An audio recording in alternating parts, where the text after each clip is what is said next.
welcome you to a special discussion this morning on WURD Radio. It's called Transit in Crisis, SEPTA, State Funding and Philly's Future. I want to welcome our president and CEO, Sara Lomax. Good morning, Sara. How are you? Good morning, Solomon.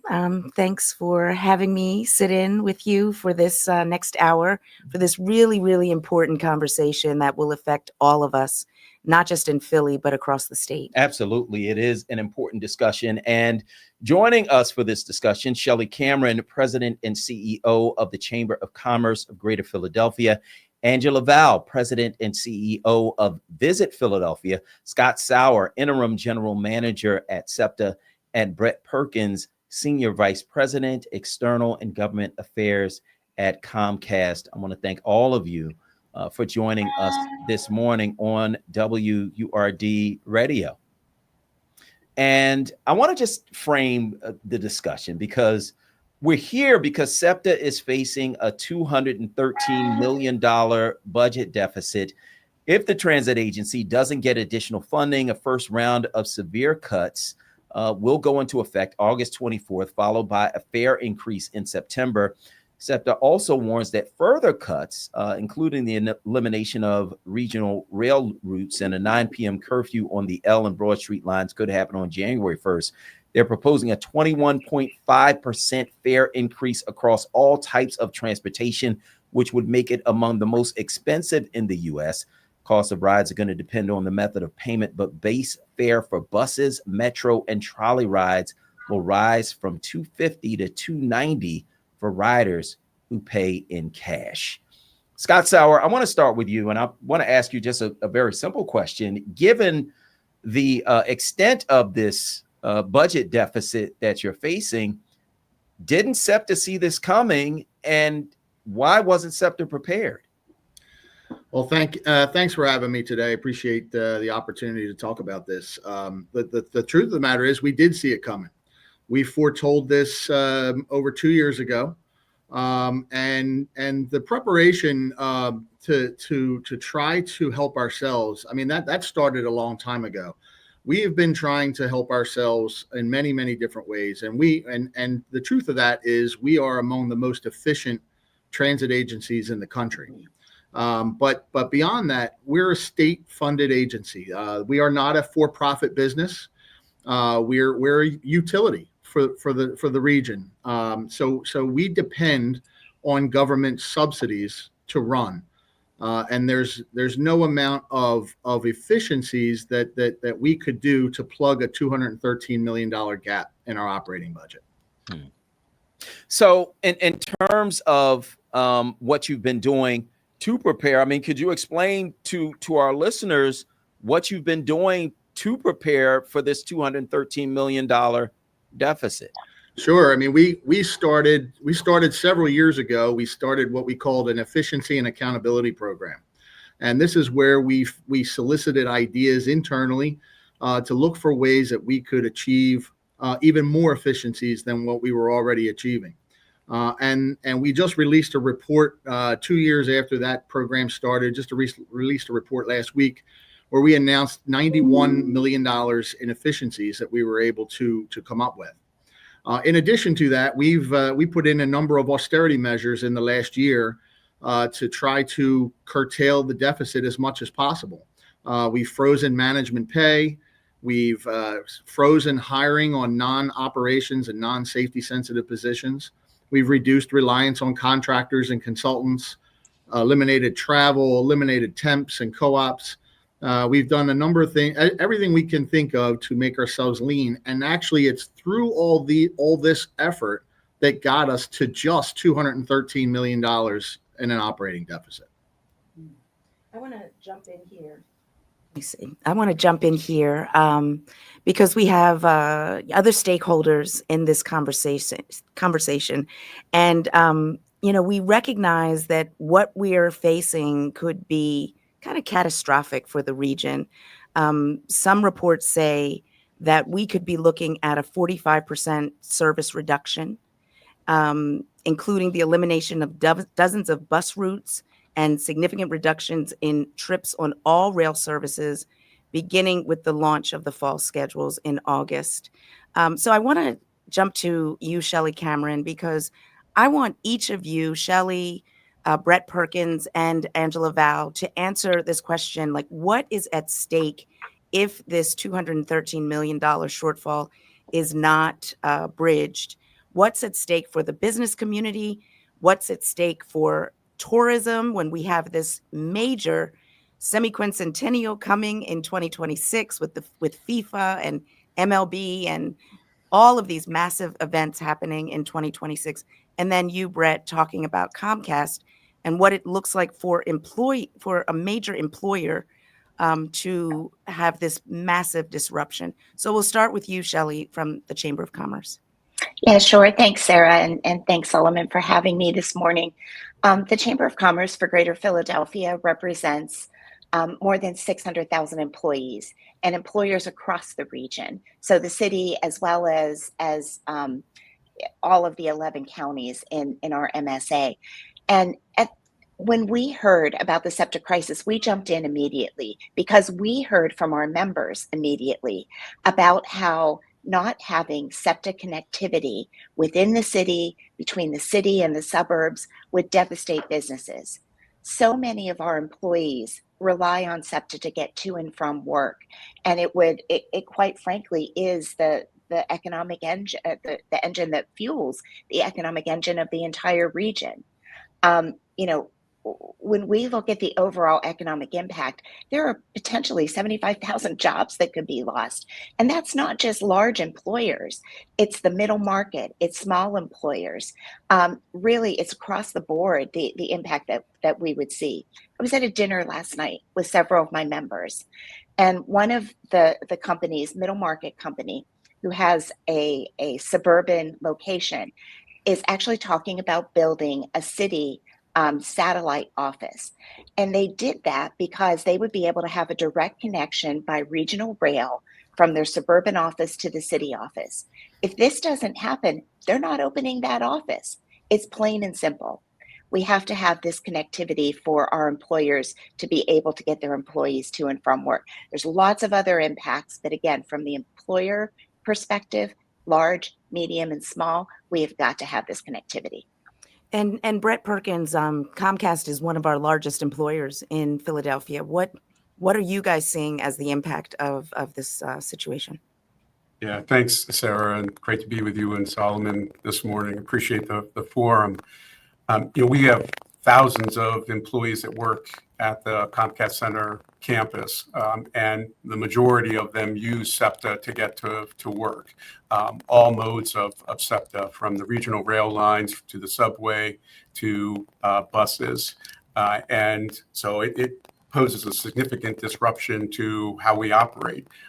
We're back in the office 4 days a week. We have employees that are coming from the collar counties, who rely on public transportation, and those who are coming inside of the city. And for folks who know a little something about the history of this campus, it was intentionally built to be accessible to public transportation. We sit right over Suburban Station and a short walk to the Market Frankfurt line, as well as the Broad Street line. So like other employers that rely on public transportation to get their employees to work, coming from the city or coming from the suburbs, this is a significant impact to us. And Angela, tell us, as the CEO of Visit Philadelphia, I mean, obviously Philly is going to be the center of so much tourist activity in 2026, right when many of these cuts would be fully felt. What would the impact be that you're seeing on tourism? Sara and Solomon, thanks for having me this morning. At Visit Philadelphia, our mission is to drive visitation. That is both overnight visitors and day visitors that might come from the surrounding regions. And that ultimately builds the economy. To do that, people need to be able to move throughout the city efficiently and safely, affordably, from wherever they live or wherever they're visiting from. And transit should be available for a long-time resident or a first-time visitor. The hospitality industry is dependent upon the transit system to get our workers to their jobs. It's essential. Our industry in hospitality and tourism is a 24-hour-a-day, 7-day-a-week business. That workforce includes over 19,000 nighttime workers. It's shift work in restaurants, hotels, airports, entertainment venues. All of these workers represent about $1 billion in wages and really depend on public transportation to get to their jobs, and they don't have an alternative. There's no car parked in the driveway where they could say, okay, I'm just going to start driving. We also are about to go into a monumental year in 2026, where Philadelphia and the state of Pennsylvania have an opportunity to use this year for our future. And although the 250th anniversary World Cup, MLB All-Star Game, all of these great events will bring a global attention to Philadelphia, we can't only prepare for this spotlight. It's not just about 2026. The real urgency is delivering for the everyday Philadelphian who relies on transit to power their lives, getting to work every day. To make sure that 2026 is successful, the TSA agent has to be able to get to work at 4 o'clock in the morning. And you have to have your barista and your housekeeper and your bellman and your front desk clerks all ready and waiting for these guests to arrive. Transit's not really a side issue. It's central to Philadelphia's economy, our identity, and the future of the city. One of the things that one of our listeners asked was, why didn't SEPTA reach out, or did SEPTA reach out to our sports teams for dedicated funding? For me, that brings to mind a larger question. Has SEPTA, or has the state, or have any of the stakeholders looked at other ways of funding SEPTA other than the way it's funded now? Because there always seems to be a deficit. Scott, I'll ask you that first, and then I'd like to have the others also weigh in on that. Yeah, so we've thrown around a lot of ideas, and I know our legislators are working on several different ideas to garner new revenue streams to fund not just SEPTA. Remember, SEPTA is part of a larger transportation network statewide. While the conversation we're having here today is SEPTA because of where we are and how it affects us, there is transit in all 67 counties of the Commonwealth, and they are all facing similar crises. Pittsburgh announced 35% service cuts as a result of their budget deficit. Atlanta, out in the central part of the state, just announced cuts due to their budget crisis. So this is a transit problem, not just a SEPTA problem. And it's not just resigned to the Commonwealth either. Our peer agencies in other parts of the country are experiencing similar issues. And this is just part of the larger conversation of how does transit fit into the transportation conversation. When we talk about transportation at the legislative levels, we're really talking about roads and bridges. But the truth of the matter is transit is part of that network.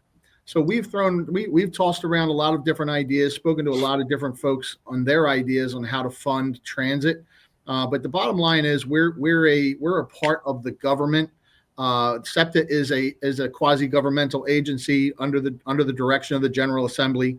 So state funding is really our primary source, but not our only source.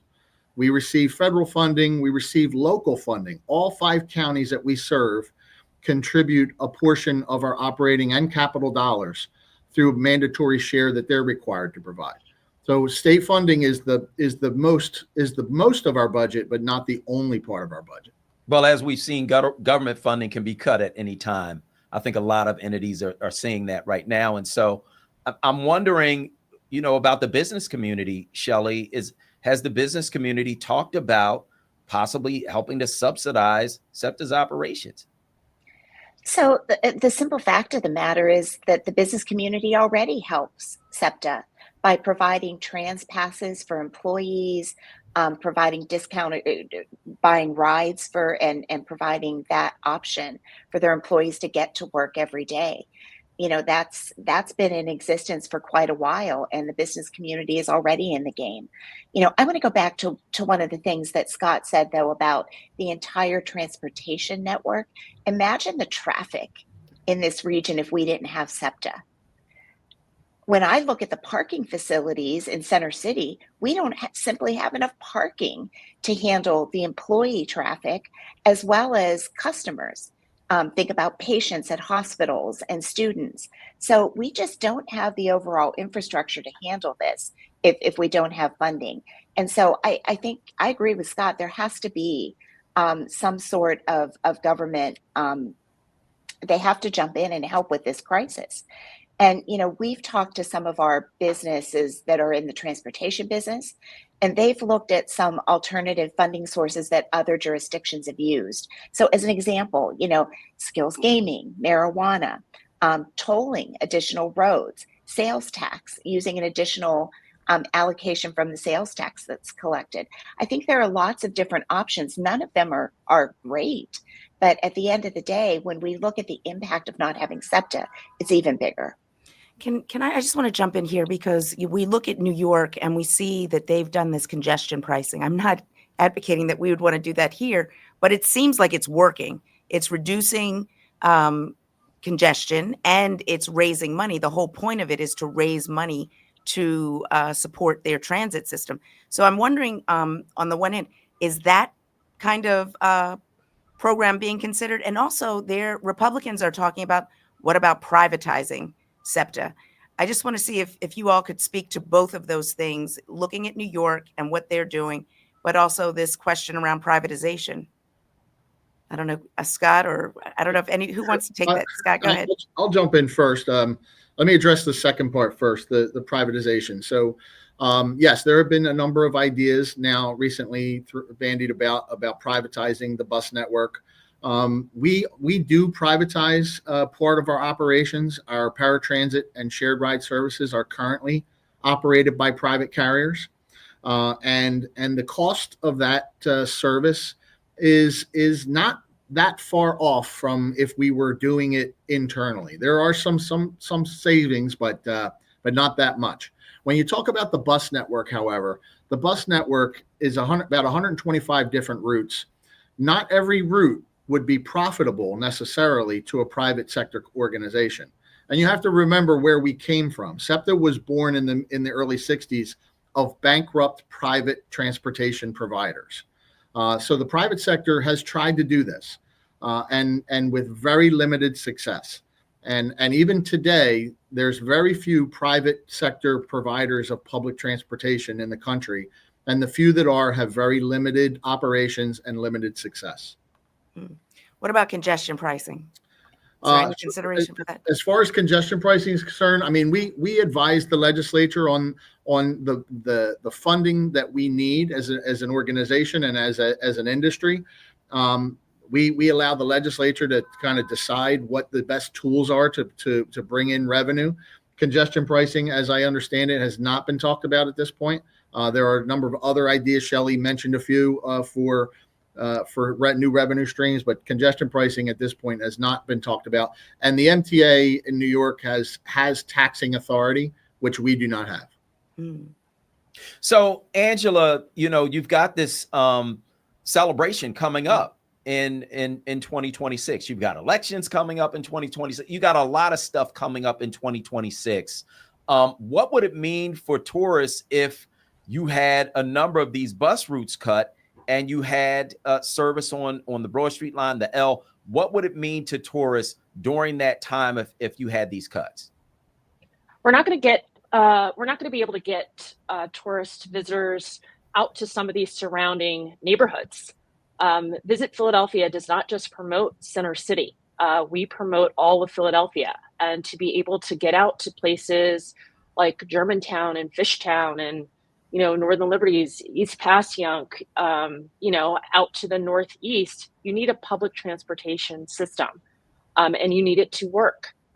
One of the things that I want to just tag on to what Chellie was saying before about the number of cars that could be on the road, it is possible for us to have an additional 275,000 more vehicles on the road, resulting in an estimated of 1 million additional vehicle miles traveled each day.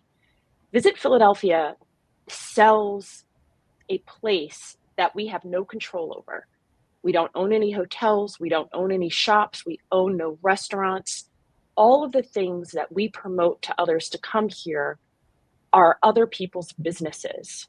If those businesses aren't viable and can't stay open, we are unable to promote this city to visitors. It will also impact our quality of life, future residents, talent attraction, and retention of our residents. We are every day selling a vibe, a feeling when people want to travel, and that is very important. The moment that we're in right now is not just about what's going to happen in the next couple of months, but it's going to speak to what the future of Philadelphia and Pennsylvania will be. The US Department of Transportation and the Federal Highway Administration shows that Gen Z is shifting away from owning cars, right? In 1997, 43% of 16-year-olds had a driver's license. Today, that is only 25% at 16. At 17 years old in 1997, 62% of teenagers at 17 had a driver's license. Today, it's only 45. There are folks moving away from owning a car for environmental issues, don't want to spend the time in the car. If we want to be a city in 50 years that is thriving, that has a large population, we have to invest in mass transit. And it has to be sustained funding. Well, let me ask this question before we go to our break, because I got to ask this, given what you just said about people choosing not to have cars. A lot of our listeners don't choose not to have cars. They can't afford it. It's not a choice. They're living in poverty. We have a city where we have the biggest poverty rate of any big city in America. And so my question is twofold. One, which section of SEPTA makes more money? Is it the city or is it what operates in the suburbs? Scott, which one is it? So we don't make money. Okay, which one is more? Which one brings in the most revenue? So while we certainly have more surface and rail routes in the city than we do out in the suburbs. So the city is the biggest revenue generator and also the biggest subsidy recipient and also the biggest cost. All right. So if the city brings in the most revenue, why are you cutting the city services first? So we're required under Title VI to do an equity analysis of our service to ensure that we don't overcut in any one particular area to leave any particular part of the region without service, adequate levels of service.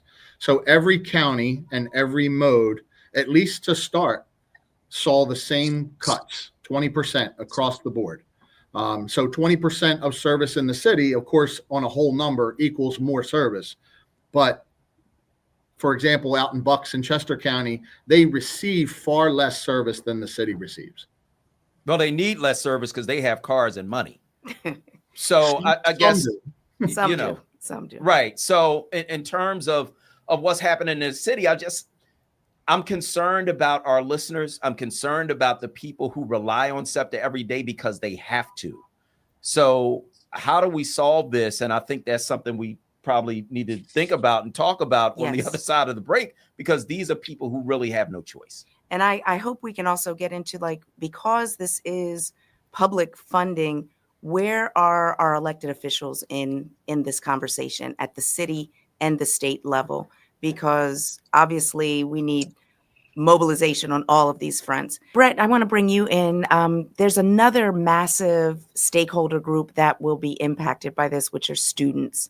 And, getting to and from school, it's one of those things that, I think it's untold what the impact could be. And everyone could take this, but I want to start with you. What do you think will be the impact if these routes are reduced and fares are increased and all of this happens to our school age children, whether they're in elementary, middle, or in college?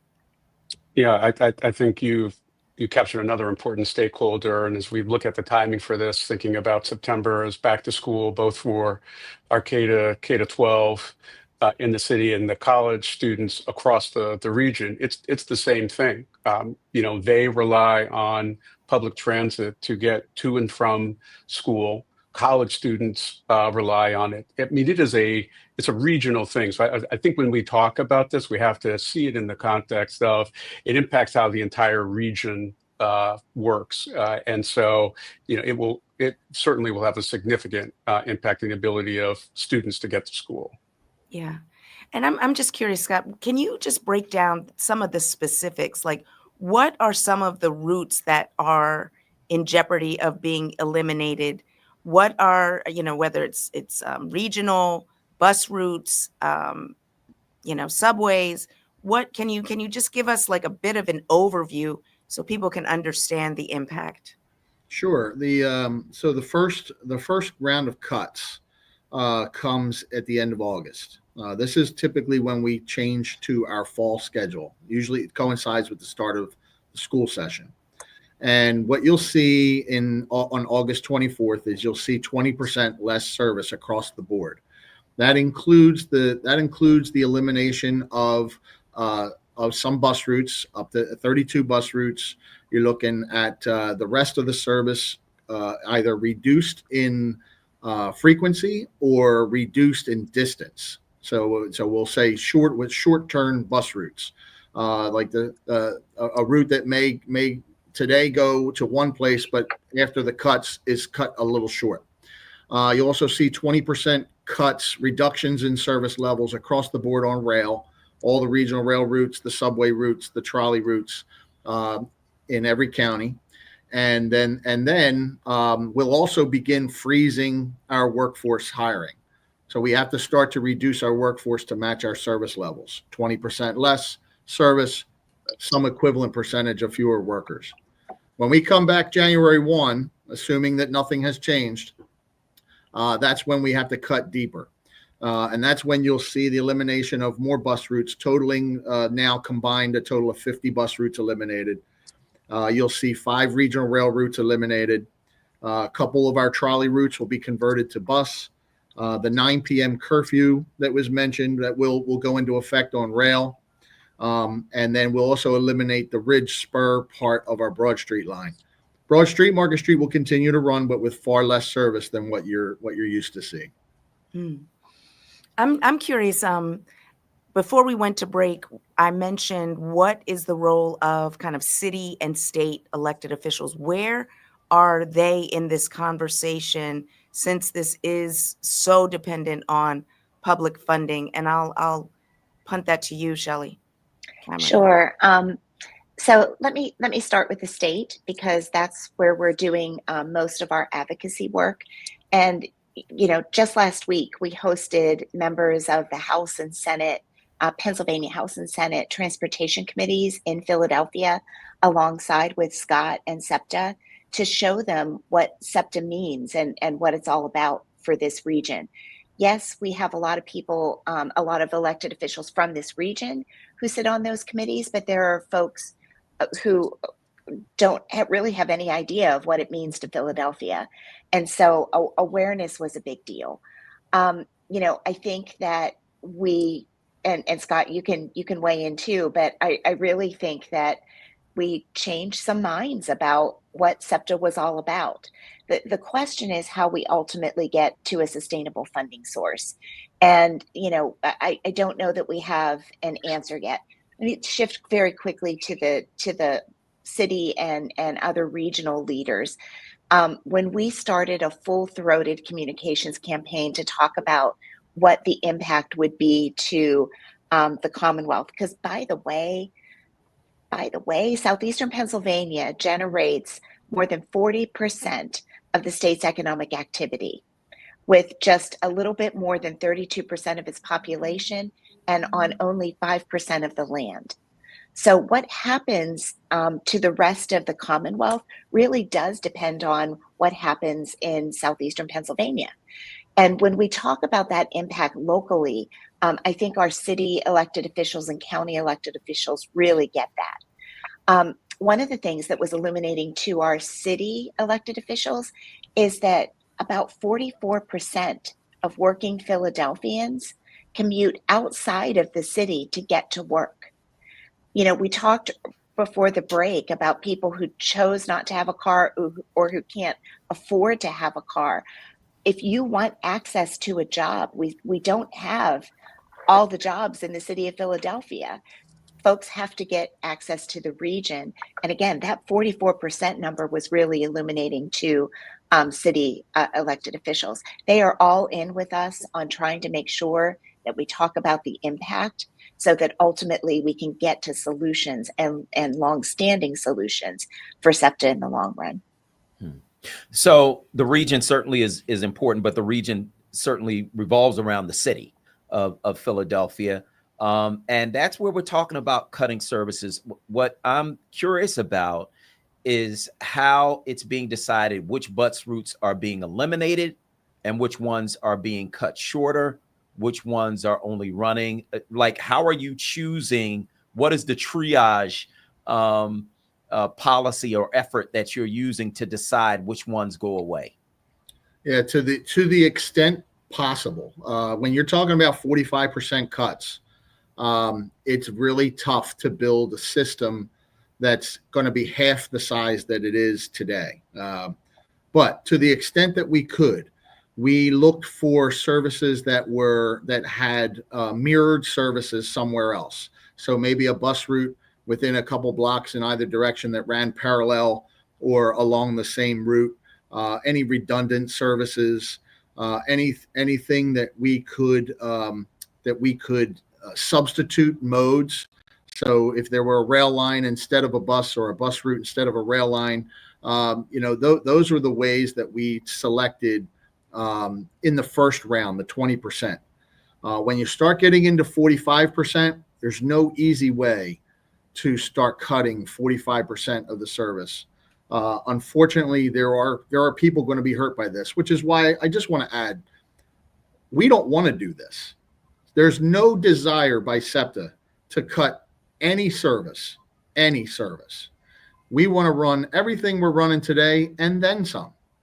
We want to make the system as user-friendly for Philadelphia and the region as we possibly can. So much so that we've created a new bus network that we're just waiting to unveil to the public, waiting this out, this funding issue. We have a plan for reimagining regional rail service that is more user-friendly, especially to folks in the inner ring that serves the city.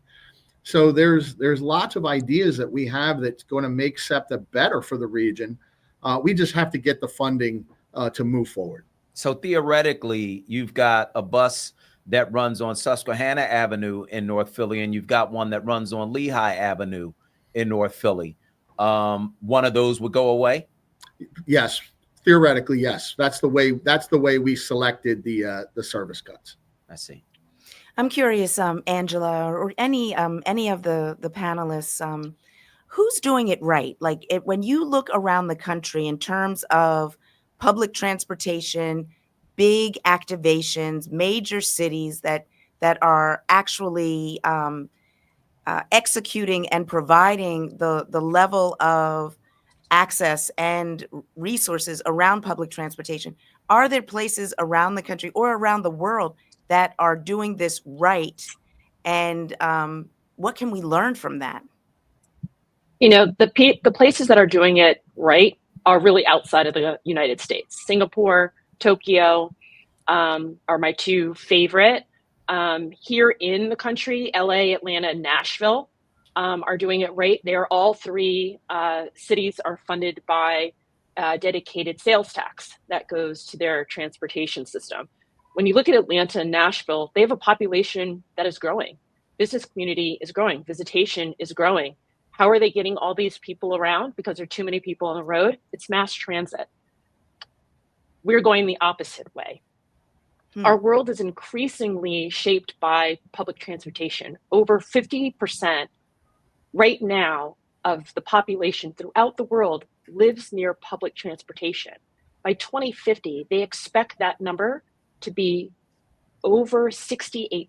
And that's from the United Nations. Philadelphia has to have a plan of how they are going to be competitive, not just today, but in the future. in Washington, D.C., which is where I'm from. I keep my eye on it. My parents still live there. They implemented a traffic enforcement program. That's including speed cameras, stop sign, people running through the stop sign, red light cameras. That had generated in 2023 about $98 million.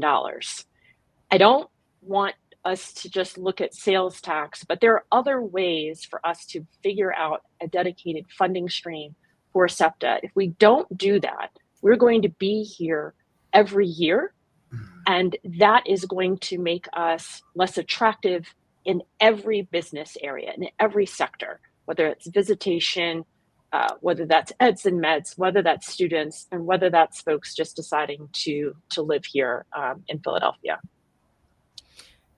Yeah, I think that one of the things that comes up consistently on our airwaves is when we're talking about SEPTA, and it's not even around funding, but it's around safety. It's around, feeling like if you are using SEPTA, if you're using the buses, are you going to be safe? And I know that at least the research that I've read, part of the reason that the funding crisis exists is because additional resources have been put towards additional police and other things. But I'm just curious, how do we, while we're trying to solve a funding crisis, also make the experience better and safer and more accessible to the people who are using SEPTA every day? So we've had to do that, and that's exactly what we've been trying to do. And we understand we still have a ways to go, but last year we reported the single largest drop in crime on the system in the 43-year history of our transit police department. We have more sworn police officers on the system today than we've had in over a decade. We're trying to make the experience better for customers. In fact, we've put a lot of additional resources into trying to keep the system clean. We've even our last customer satisfaction survey that we completed back in March showed across the board increases in customer satisfaction. Not to say that everybody is loving their experience. We understand that that's not the case. But what we are seeing is customers appreciating the effort that we've put forward, knowing full well we have to keep going. So the funding crisis is thing one, but and that is the most important thing that we're faced with today. But the things that we're trying to do to improve the experience for everyone, whether you ride SEPTA or you don't ride SEPTA, I mean, we don't want to affect the neighborhoods we drive through either, but we want to make sure that experience is top notch. So that is the effort that we put forward to make the system safer, make it cleaner, make it more reliable. Hiring more bus operators. Everybody knows about our issues trying to hire bus operators. We're now 50 plus bus operators just in the last 6 months because we've increased class sizes and brought in new folks. So we are really trying to put our best effort to making the system the best it can be for the region, while at the same time making our case for new funding sources. So, Bret and Chellie, I'm wondering about the business community's ability to lobby government officials to come up with the money. I mean, people in Philadelphia, a lot of us living in poverty, as we've stated previously, but the business community certainly has the muscle to lobby these lawmakers to make this happen. What is the business community, Bret, I'll start with you, doing to lobby the state to come up with the money? I think maybe the broader question is for Chellie, but I'll take a piece of it, Solomon. I think it starts with just speaking about the impact. We're a global employer. We're a national employer. We're a Pennsylvania employer, and we're a Philadelphia employer. We were founded as an American company, a Philadelphia company, right here. And we're kind of unique. Actually, we're very unique for a media and technology company. We're based in the heart of a city, intentionally put here to be different. We have a permeable campus. We have a campus in which the majority of our employees don't drive a car. Any other tech and media company, you'll be driving for hours to get to someplace. Here, the majority of our employees use public transportation. Part of this is just shining a light on how our economy actually works. And this is not, we'll say it's a Philadelphia thing. SEPTA is a regional transit authority, but it's in the Commonwealth. It gets Commonwealth funding.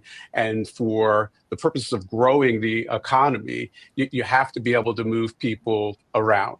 We operate in 6,000 communities around the country. This happened to be home in one of our largest bases, but you get to see that. And if it becomes a place where we can't solve problems, and this is legitimately a difficult problem to solve, because when we talk about transportation, and Chellie and Scott can talk even more about this, there's lots of transportation in the Commonwealth, and there are folks who have competing interests around what you fund and how you fund it.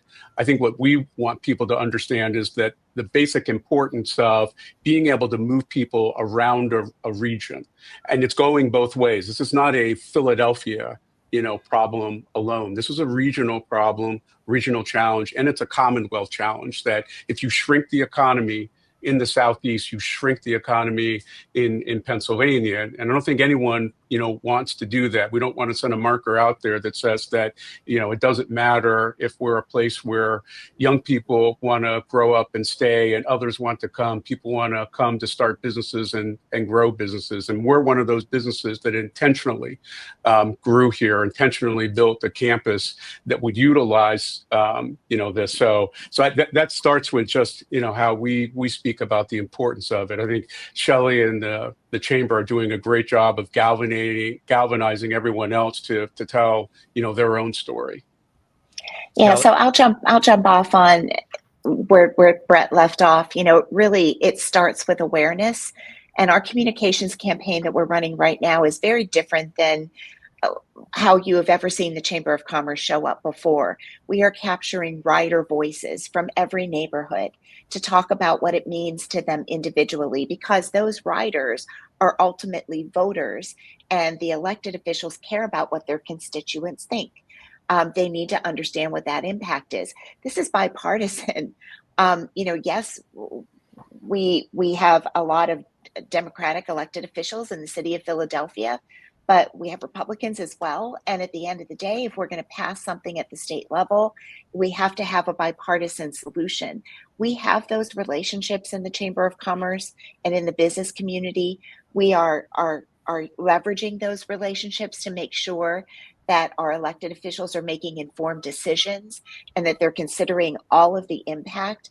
And again, I'll just repeat what I had said before, that we have to make sure that they understand that dismantling SEPTA is going to have a huge economic impact on the Commonwealth, 41% of the overall economic impact. There's a potential for a loss of 75,000 jobs, the loss of property values. It's huge. And so we really talk about the impact to make sure that they're able to make the best decisions possible. And then the last thing is really in a very nonpartisan way, trying to bring other solutions to the table. Using some of our members' research that they've already done about what other jurisdictions have done to solve transit issues, and really making sure that there are lots of options laid out on the table so our elected officials can make the best decisions. We're just about out of time. And I think that the big question, I know SEPTA just had 2 days of public hearings. Today, there's a capital budget hearings up in Harrisburg, and SEPTA is going to be, the board is going to be voting on the budget proposal on June 26th. So all of this is very time sensitive and urgent. What can our listeners do? This is a very, it will impact our listening audience directly and significantly. And I want each of you to answer this, and I'll start with you, Angela Val. what can the average everyday Philadelphian do to weigh into this issue? I think that every legislator has some type of social media platform, that they are on, but directly letting those folks know, in a short video, exactly what Chellie said, how this is going to affect them personally. I think the big numbers and the impact, SEPTA and the Chamber have done an excellent job making sure that the legislature is aware of that. But I think now it's going to come down to us as the people to say, my daughter can't get to the dentist because she takes this bus and that bus route is going to be eliminated, or that somebody is going to have to change their arrival time at work because that train that they used to take doesn't get them in anymore. So I think that direct impact, hearing from the people, the actual voters, is going to be very important, especially those voters that maybe live in Philadelphia but work in the region and vice versa. Bret, Perkins, what do you say? What can people do? Yeah, thanks, Sarah. I'd add on to it something that Chellie said. I think all of the listeners and others need to be well informed. This is one of these things that we take for granted. I'm a freak. Every day I use public transportation, whether it's a regional rail line that I take every morning. I take the subway to go to Temple, where I spend a lot of time. I take it to Old City because I spend a lot of time down there. But it works in a very particular way. It is funded in a very particular way. And it's easy to do somebody just makes it happen. I think this is a time when everybody needs to be an owner of it, be really well educated about what the impact is, how it will impact them, and then just be willing to speak to whoever you can, so that, one, we can get through this funding crisis, number one. But I think we will always have a challenge going forward, and it needs to be civically held, meaning that, everybody needs to have an ownership of stewarding this asset for the region, the city and the region, and quite frankly, the Commonwealth. And that might be, I'm sorry, Sarah, that maybe you have resources. And I just think you've seen a lot of things from SEPTA to the Chamber and to Visit Philly. I'd have everyone just at some point over their holiday weekend, just go do some research and then find somebody to call. Chellie Cameron from the Chamber. Yeah, so I would just say, if you're listening, please know that your voice matters. It matters more than you may realize. And any way that you can amplify that voice to your elected officials is important. We have a series of tools on our website, chamberphl.com/save SEPTA. So if you're trying to figure out how to contact your elected official, go there, and we have many resources that the listeners can use to make sure that their voices are heard. But please don't forget that every individual voice matters, and you've got to speak up. And Scott Sauer from SEPTA, what can we do? Yeah, the last thing I'm certainly could reiterate all the things that have been said. Talking to your legislators is certainly important. Let your voice be heard, obviously. Where you can talk directly. We just completed 2 days of hearings on the operating budget, but the comment period is still open. So there is a phone number, an email address. It's all on our website, septa.org. Right from the homepage, you can get into the funding or the funding crisis area. I urge, as Bret said, educate yourself, read our materials. We've got everything on there, including our budget, of course. But our economic impact analysis that was done that shows the impacts of these cuts. But certainly talk to your legislators.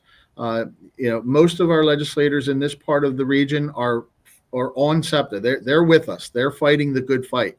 But they still need to hear from their constituents. They need to hear what the impacts are to real people. So let your voice be heard, get educated, all the great things that Angela, Bret, and Chellie have said. But we have that material on our website. Please go take a look at it. Solomon. All right. Well, I want to thank everybody for joining us for Transit in Crisis, SEPTA, State Funding, and Philly's Future. Sara Lomax, thank you so much. Thank you, Solomon. All right. And I want to thank all of our panelists as well. Chellie Cameron, President and CEO of the Chamber of Commerce of Greater Philadelphia. Angela Val, President and CEO of Visit Philadelphia. Scott Sauer, Interim General Manager at SEPTA. And Bret Perkins, Senior Vice President, External and Government Affairs at Comcast. Thank you all.